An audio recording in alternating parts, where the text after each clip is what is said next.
Hey everyone, Ashley here. Check out this awesome podcast called Rogue Ramblings. They talk about everything from COVID-19 to past lives, and once a month they even do a crazy cool D&D campaign. So there's definitely something for everyone here, and we really hope you will head to their page and check them out. Have a great week, guys.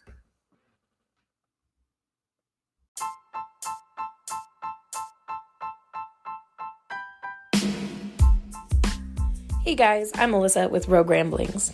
We're a podcast featuring controversial topics, interesting ideas, but mostly random nonsense. Some things we've covered before are mortals, Lord of the Rings, space, coronavirus, past lives, multi-universe theories, just basically anything and everything. Once a month, we do a D&D episode featuring a very chaotic campaign that's also super fun. We're found on most major podcast platforms, and we hope you guys give us a listen.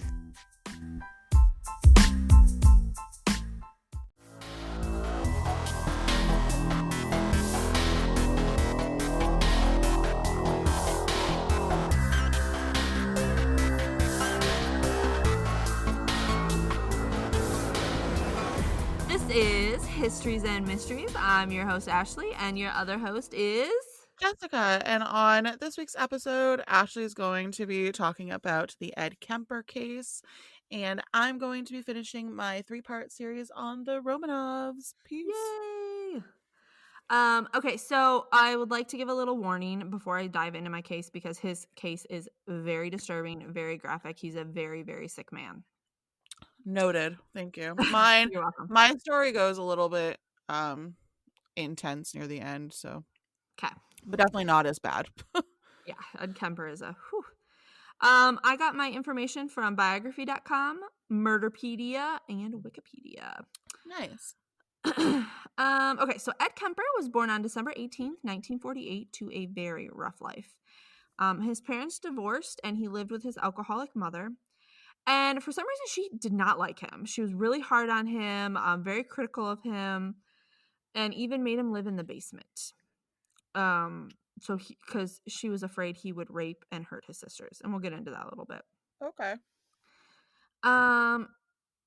So what I'm going to get into is like kind of how fucked up he was as a kid. And I don't know if his mother knew this and that's why she was like critical of him and mean to him and made him live in the basement, or if she was just cruel herself.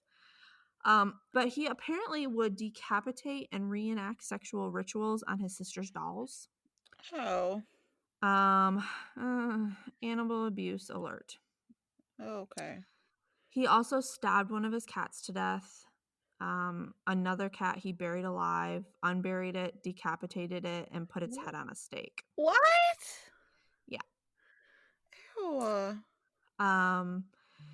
And like I said, I couldn't figure out how much of this his mother knew. When he was younger, his sisters were like teasing him about kissing his teacher because I think he had like a little kid crush on a teacher, you know. And they said, well, why don't you just go kiss her? And he said, well, if I kiss her, I'd have to kill her first. Oh. Yeah. And that was his second grade teacher. He also said that he would take his father's bayonet and watch his second grade teacher through her windows. Ew. He said that his favorite games to play were gas chamber and electric chair. He would have his sisters tie him up, flip an imaginary switch where he would then wither and writhe on the ground until he, quotation, died. Lovely. So his whole family was really fucked up. At one point, his sister tried to push him in front of a train. What? She also pushed him into the deep end of a pool where he almost drowned. His sister. His sister. Okay, lovely. And she's not fucked up? Right? His mom was very abusive, both emotionally and physically to him. She didn't want to show him any affection for fear that she would, quote, turn him gay. She would mock his size. He's a ginormous man. At the age of 15, he was 6'4". Oh. She would frequently say he reminded her of his father and that he would never find love. That's Oh, nice. Yeah.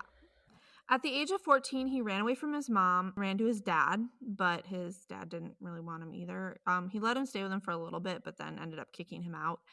So he was shipped off to live with his grandparents. His grandma was just as abusive as his mother, so probably where his mother learned it from. And she and Ed would argue a lot. And on August 27th, 1964, at the age of 15, Ed shot his grandma in the back of the head and killed her. What? Yeah. Holy shit. His reason was that, quote, I just wanted to know what it felt like to kill grandma. Oh, okay. When his grandpa got back from the grocery store, Ed killed him too, saying that he didn't want him to have to see his dead wife's body. Oh, okay.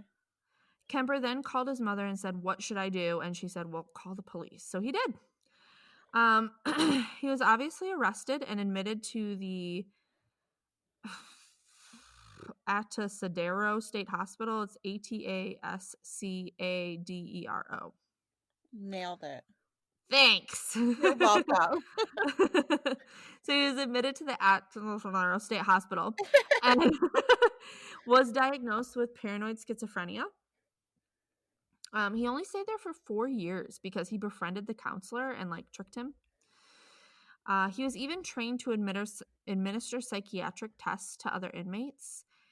And understanding these tests and how they work helped him to manipulate others when he was arrested again in the future.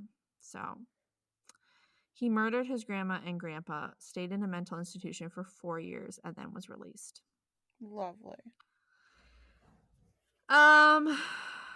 Didn't do him any good. Yeah. So Ed was actually really well liked. He was very charming. He was extremely smart. He had a really, really high IQ. Like he was a genius level. And he could trick anyone into liking him, which he uses to his advantage. Which all of them do. Yes. And once he got out, because he got out on like good behavior, they expunged his record. So there was no background that he killed his grandparents. Hey, his full name was Edmund. Yeah. Edmund Kemper. Interesting. Once released, his doctors recommended that he not live with his mother because, of the psychological abuse and hatred he had towards her. But he didn't have anywhere else to go, so back to her he went. He tried attending community college, but that didn't really last long. And so in 1971, he started working for the Department of Transportation. He was such a model. Oh, yeah, here's where I wrote that. Sorry. He was such a model patient citizen that they expunged his records on November 29th, 1972. He tried to become a state trooper. Like, he really wanted to be a state trooper. That was his passion. But ultimately, he was rejected because he was too large to fit in the uniforms. At this point, he was 6'9". Holy shit. Yeah, okay. And weighed around 300 pounds. Holy jeepers. Yeah. I was gonna say, he doesn't look like a fat man. Like, no, he's just ginormous. Yeah. Which just makes him even scarier. Exactly. And this is where his charm came in handy. He was actually known to hang out at a lot of the police bars and made friends with several of them. At one point, one police officer gave him a training school badge and handcuffs, and another let him borrow a gun. Oh, lovely. Yeah. Unfortunately for the world, Ed got hit by a car when he was on his motorcycle and he was unable to work. He filed a civil lawsuit and won $15,000, which adjusted for inflation is about $90,000 now. Okay. Which he used to buy a car. So he now had a new car. He wasn't working because he couldn't because he was injured. And he had a lot of free time on his hands to sit, think, and ponder. Cool. He also started to notice that many women in the area were hitchhiking, and it gave him even more to think about. He started to think about what he might need if he were to pick up one of these hitchhikers and murder them.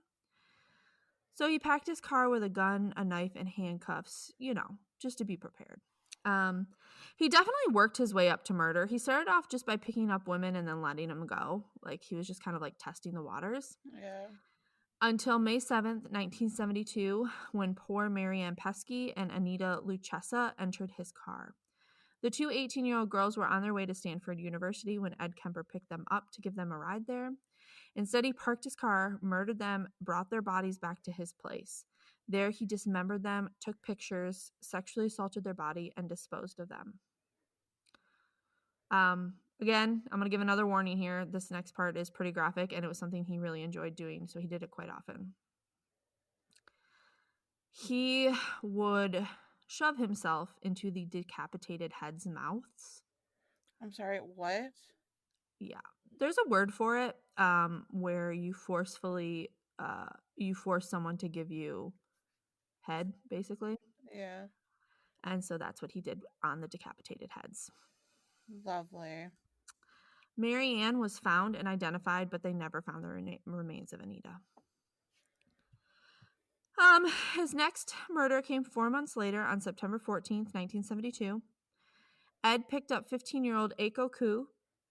He actually gained her trust while holding her at gunpoint. Like, he gave her this sob story. He gained her trust so much so that when he accidentally locked himself out of the car, she let him back in. Oh. And I mean, remember, she's 15, you know. Yeah. He taped her mouth shut to suffocate her, and once she passed out, he raped her and then used her scarf to suffocate her to death. He then again brought her body back to his place where he dismembered her. Oh, the poor girl. Yeah. His next Hey. victim was on January 8th, 1973, 19-year-old Cindy Shaw. He forced her into the trunk, shot her, and then had sex with her dead body. Ugh. Again, he shoved himself into her severed head's mouth for several days. Ew. Yeah, Several days. several days. Ugh. He then buried her head in his mother's backyard, facing upward towards his mother's bedroom. He said he did this because his mother always wanted people to look up to her. Okay. Ashley, I'm not enjoying this story. Yeah, this story's awful. On February 5th, he murdered both 23-year-old Roland Thorpe and 21-year-old Alice Liu. When asked why he decapitated his victims, he said, "The head trip fantasies were a bit like a trophy. You know, the head is where everything is at. The brain, the eyes, the mouth. That's the person. I remember being told as a kid, you cut the head and the body dies. The body is nothing after the head is cut off. Well, that's not quite true. There's a lot left in the girl's body without the head." Finally, on April 20th, he killed for the last time, thankfully. He went to stay at his... Huh? I said holy bananas, thankfully. Yeah. He went to stay at his mother's house, waited for her to fall asleep, and then beat her with a hammer, slit her throat, decapitated her, raped her severed head. No! His mother? His mother. Ew! And then used her head as a dartboard. Ugh. He said he screamed at her head and threw darts at it for an hour before finally, enraged, smashing it in. Oh. He also cut her tongue and larynx out and put them in the garbage disposal. Why? He said, he'll tell you, this seemed appropriate as much as she bitched and screamed and yelled at me over all the years.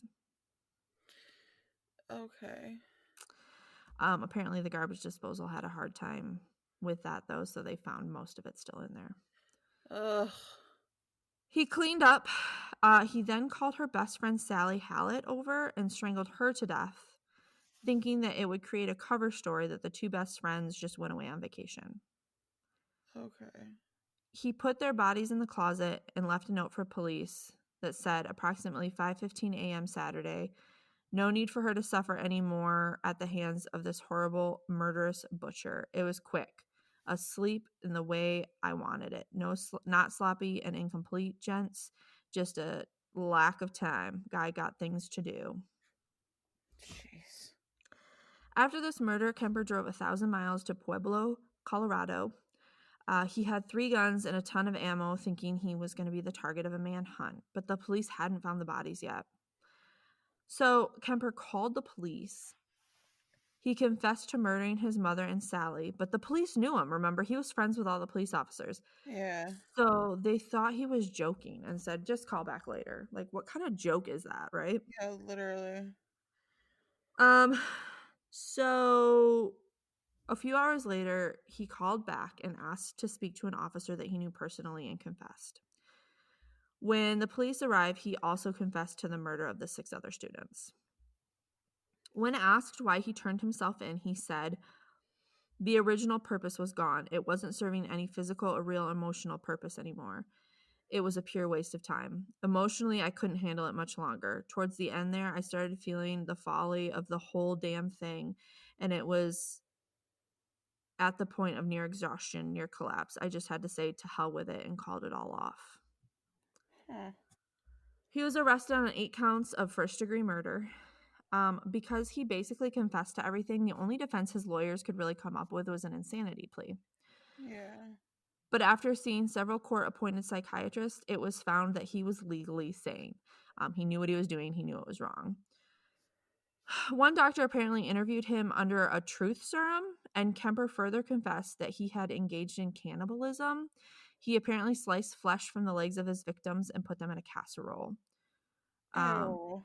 but he later recanted this confession, so who knows? Ew. Still gross. Yeah. During his trial, Kemper took the stand and said he killed the victims because he wanted them for himself, like possessions. He tried to convince the jury he was insane by saying that he had 2 beings inhabiting his body, and when the killer took over, it was kind of like blacking out. Remember, he had this background in, um, administering psychiatric tests to these sexual abuse victims or sexual abusers, and had like kind of knew what to say, to Yeah. try and make himself sound insane. Ugh. His jury was 6 men and 6 women. They deliberated for 5 hours before finding him guilty on all counts. Kemper himself had asked for the death penalty, requesting death by torture, but like that's not a thing. Like, what the So, fuck? and at the time, the Supreme Court of California had actually placed a moratorium on capital punishment. So he instead received 7 years to life for each count served concurrently. He was sentenced to the California Medical Facility, where, fun fact, Charles Manson was. Ooh, at the same time? Yeah. Cool. There was apparently another serial killer there as well named Herbert Mullen, who killed around the same time and in the same area as Kemper. But Kemper didn't like him. He said that he was just a cold-blooded killer, killing everybody he saw for no good reason. So apparently Kemper saw himself as better as this other serial killer. Uh, And apparently he picked on him. Ed would pick on Herbert. Lovely. Um, and Ed Kemper did really well in prison. First of all, he's huge, so like no one fucking messed with him. And second of all, he's really smart. He was considered a model prisoner and was even given the task of scheduling other inmates' appointments with a psychiatrist. He also read audiobooks for the blind. He was the coordinator of the program and spent over 5,000 hours narrating books. He had a stroke in 2015 and was declared medically disabled and could no longer complete these tasks. Okay. He also participated in several interviews that contributed to an extreme depth of knowledge of the serial killer's mind.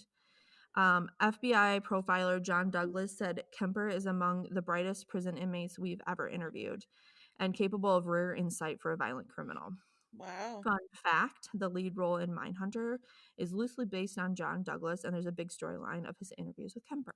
I was gonna ask if that was who he was based off of. Yep. Cool. Kemper said that he's so open about his murders to save others like himself from killing. He said, and this quote I think is extremely interesting into his mind and how it works, because well, let me just read it to you. Okay. He said, there's somebody out there that's watching this and hasn't done that, hasn't killed people, and wants to, and rages inside and struggles with that feeling, or is so sure they have it under control. They need to talk to somebody about it. Trust somebody enough to sit down and talk about something that isn't a crime. Thinking that way isn't a crime. Doing it is a crime. It's a horrible thing. It doesn't know when to quit, and it can't be stopped easily once it starts.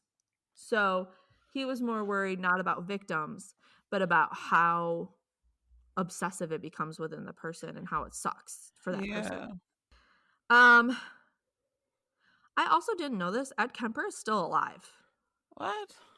Yeah, he's been denied parole at every attempt. And he has another attempt in 2024. Oh yeah, he's 72. Mm-hmm.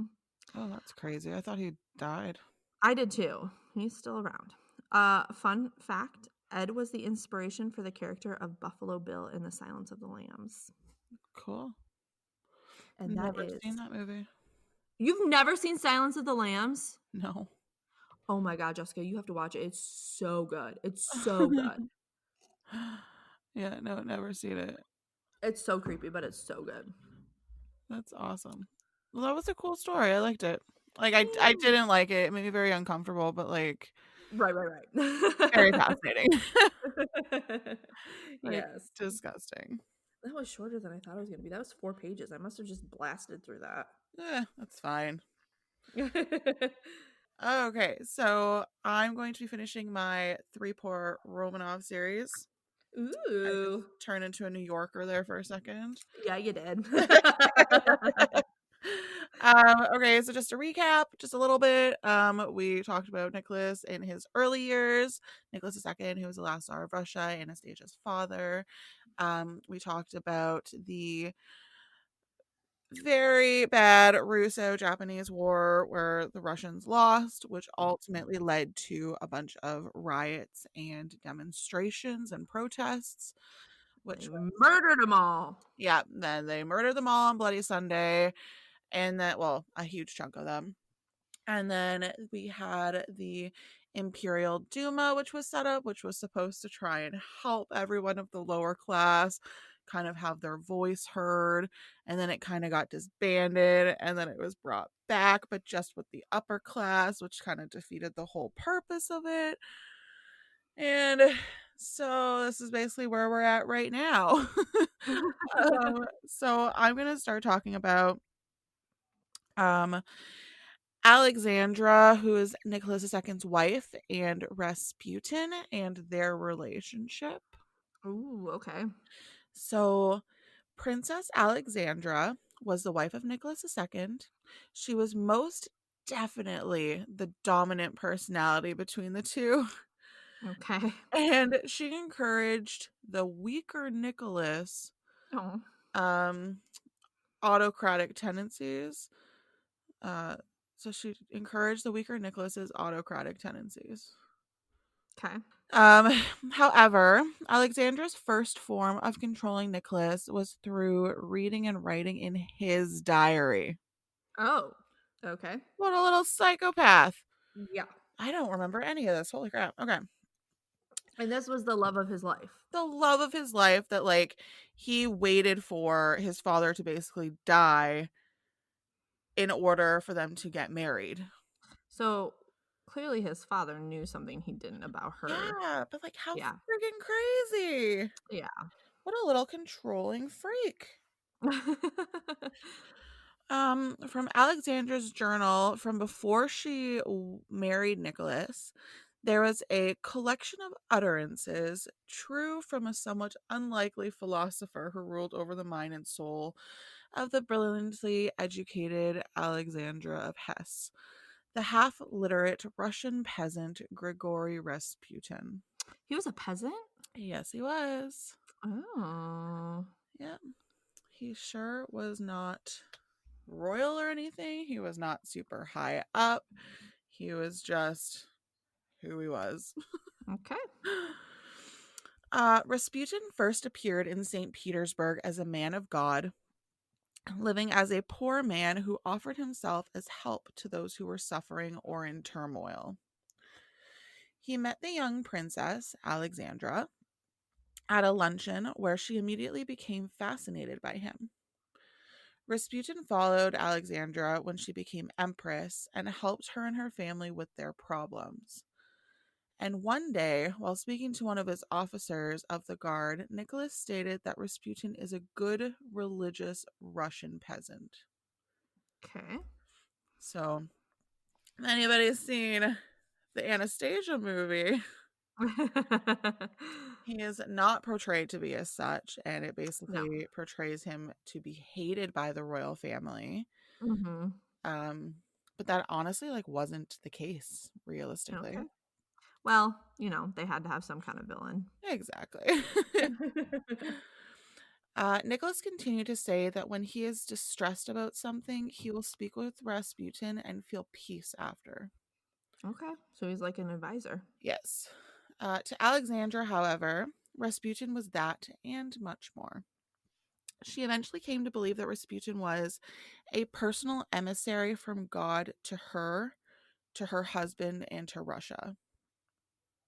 Okay. Also, as proof of his ability to heal, Rasputin was able to help Alexei, who was Nicholas's youngest child and only son, so his heir to the throne. Oh yeah, because wasn't he had that blood clotting disease, right? Yes. So Alexei was cursed with hemophilia, Yeah.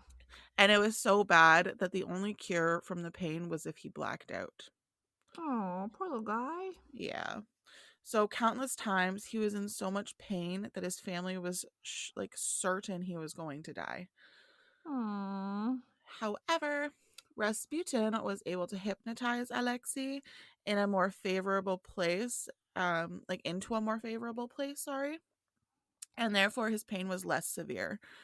Okay. So he basically like made him believe he was somewhere else. He wasn't feeling the pain.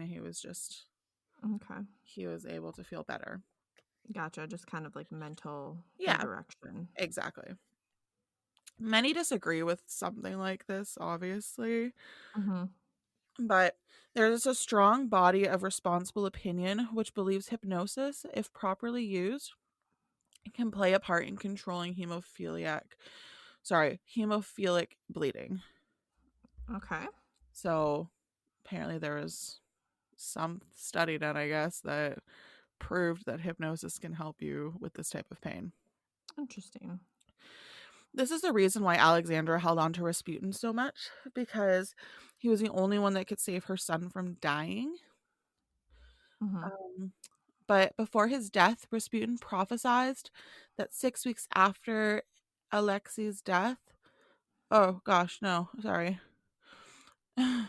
Before Rasputin's death, Rasputin prophesied that 6 weeks after his death, Alexei would be in great danger and the country on the edge of ruin.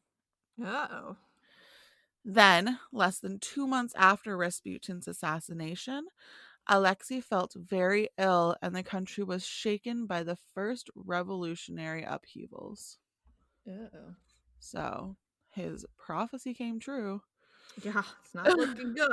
No, not looking good. So, at that time, the Bolsheviks came about out of Russia's Social Democratic Party. And when this party split in 1903, Lenin was the only obvious leader. There were members of this party that believed in waiting for history to run its course, and Lenin, a man of getting things done, attacked these issues. Lenin wanted to kickstart the issue he believed in to get things done rather than wait on polemics. What the heck are these words? Arguments, speeches, attacks, discourses. Okay, so he basically just wanted to like get shit done before shit hit the fan. Got it. All right. Got it. Got it. Lenin believed that any method was acceptable as long as the aim was achieved. Lenin had a great strength to organize a party, which most had to be done before 1917 in secrecy. So, Lenin teamed up with a man by the name of Trotsky, who was Ooh. very skilled as a military leader and who was very devoted to the revolution. This dynamic duo led to a very potent combination. And during the revolution of 1917, which Lenin planned and Trotsky played out, Lenin made a speech. Oh no, I almost just deleted everything. So Lenin's speech was, history will not forgive revolutionaries for procrastinating when they could be victorious today. If we seize power today, we seize it not in opposition to the Soviets, but on their behalf. The seizure of power is a business of uprising. It would be an infinite crime on the part of the revolutionaries were they to let the chance slip, knowing that the salvation of the revolution, the offer of peace, the salvation of Petrograd, salvation from famine, the transfer of the land to the peasants depends on them. Hmm. So, very, very lively speech. Yes. Something else for sure. If you were a revolutionary, would you answer the call? Would you hang off of every word that dripped from Lenin's tongue? Because he spoke of salvation, of freedom, and a chance to do what you wanted, basically. Mhm. And Lenin had a dream, and his dream was revolution. Mhm. So why wouldn't you answer that call, right? Especially with how hard life was at that time. Yeah, exactly. Right? Like I just that's the thing, and it kind of like sounds like more like it's those cult leaders, right? So Mhm. like you're having a rough time, and then somebody comes to you with like this grand, beautiful idea. Right, exactly. So all right, so this basically led to the end of the Romanovs. So when the revolution ended in 1917, Nicholas and his family were imprisoned. And they spent the first 5 months after the revolution as prisoners at Zarskov Selo. Okay. Zarskove Selo. Let's go with that. Sounds great. Perfect. Then they were moved to Tobolsk in August, and then in April, Commissar Yakovlev came from Moscow to bring the prisoners to Yek- Yekaterinburg in the Urals. Oh my goodness, I hate my life right now. um, Yekaterinburg in the Urals, which was their final destination. People don't come at me for these pronunciations. Please, it's Russian. I don't know Russian. Ugh. Through all of this, the family members were still somewhat jovial in the sense that they were all together and not separated from one another, Yeah. which is nice to think about. Mhm. On their last day in 1918, without knowing it, the family did not sing like they normally did. However, they had the same kind of day. So they basically woke up at the same time they always did. They were allowed to go on 2 1-hour walks outside, and they just ate as they had before. However, the only difference and sad part about it was that Alexandra stayed inside with Alexei because he wasn't feeling well because of his hemophilia. Mm. So they didn't get to all spend the day together. Yeah. Commissar Yurovsky was the man who planned and followed through with the execution of the Tsar and his family. Mm. Yurovsky found men to shoot the royal family, and so when the time came, the old guards were changed with Yurovsky's new men, and the men from before that were left were told not to panic if they heard gunfire. Oh gosh. So the volunteers that volunteered to kill them agreed to aim for their hearts so that they wouldn't suffer. But this plan didn't go over very well like they had hoped. So this is where it gets a little tragic. Sorry, everyone.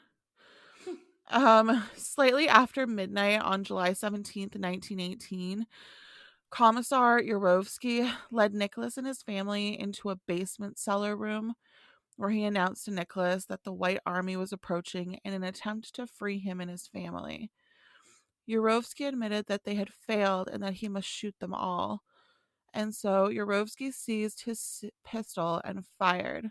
Nicholas II fell to the ground. Each of Yurovsky's men chose for themselves a victim. So this is a quote from a book that I read. It says, Yurovsky had reserved the Tsar and the Tsarevich, so Alexei, for himself. Most of the prisoners died immediately. Alexis groaned, and Yurovsky killed him with one shot. Mm. Anastasia had only been wounded. When the murderers approached her, she cried out and was bayoneted instantly. Oh my god. Yeah. This was one. Or was she? Yeah, exactly. This was one way in which their murder was depicted, but in Nicholas and Alexandra by Robert Massey, it's depicted in a different way. The two accounts are very similar, but in this novel, it's done in a very intriguing, heart-wrenching kind of way.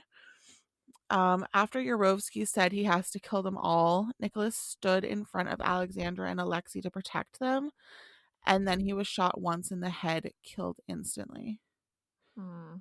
Alexandra, Olga, Marie, and Tatiana were all shot once and died instantly, while Alexei was untouched for the time being, and Anastasia had only fainted from the fright.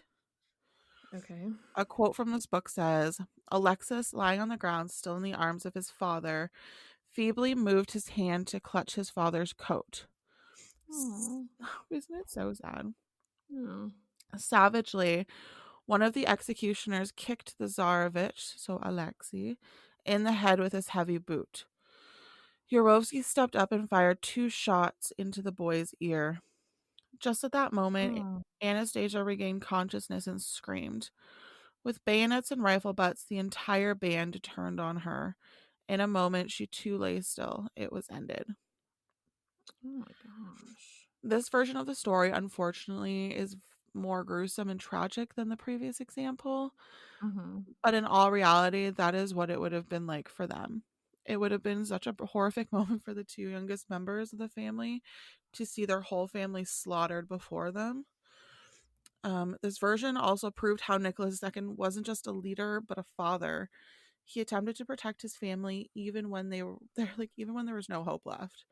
Aw. And before Nicholas became Tsar, his life was full of fun and adventure, and then his life was filled with darkness until finally he and his entire family were painfully executed. And I remember reading this book for this paper, and I had a meeting, like an advisor meeting with my professor to go over the draft of my paper, like halfway through. Mhm. And I just remember telling him, like, I was in bed crying when I read this part of the book. Yeah, so sad. It was so sad, and it was in so much detail. And unfortunately, they went into detail about how their family dog was killed too. Oh gosh. Yeah, it was just awful, awful. So I have a little conclusion here. Okay. Nicholas II hardly had any choices when it came to his destiny, like his life, right? He Yeah. basically was like, he had no choice whether or not he wanted to be the czar, and therefore his future was already set out before him, unfortunately. Um, the failures of Nicholas showed little in his favor. He failed on numerous occasions, and due to these failures, Nicholas is perhaps regarded by many as one of the worst czars of Russia. When first hearing of Mm. him, it's hard to say, yes, indeed, he had many failures, but he was a good father who also cared deeply for his country. Um, these thoughts should never cross anyone's mind until they look deeper into his life, I guess. Um, like, rarely is he spoken of in textbooks for being a good father and caring much for his children or wife. But, like, in textbooks, he's spoken of in relation to Bloody Sunday or the Duma, which both ended in failure, Yeah.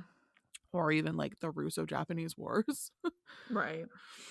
Um, but I kind of wanted, like, through this essay to, like, kind of bring a different light to him. Like, he wasn't just a failure. Like, he cared about his country, he cared about his people. He just He tried. he tried his best, but unfortunately, like, he just didn't know how to carry it out.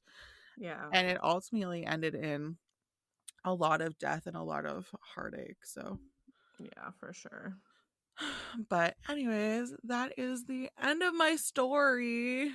What a sad ending. I know. I'm so sorry. It had to be done. Yes. Yes, of course. Well, thank you everyone for tuning in again. And if you'd like more of us lovely ladies, you can find us on Facebook or Instagram at Histories and Mysteries, or you can email us at historiesandmysteries515@gmail.com. Yeah, and if you guys want to like rate and review us, that'd be super fantastic. Yeah, please. We would love it. That's all I had Okay. to say. Oh, okay. Well, again, thanks for tuning in, and we look forward to bringing you 2 new stories next week. Bye, guys. Bye.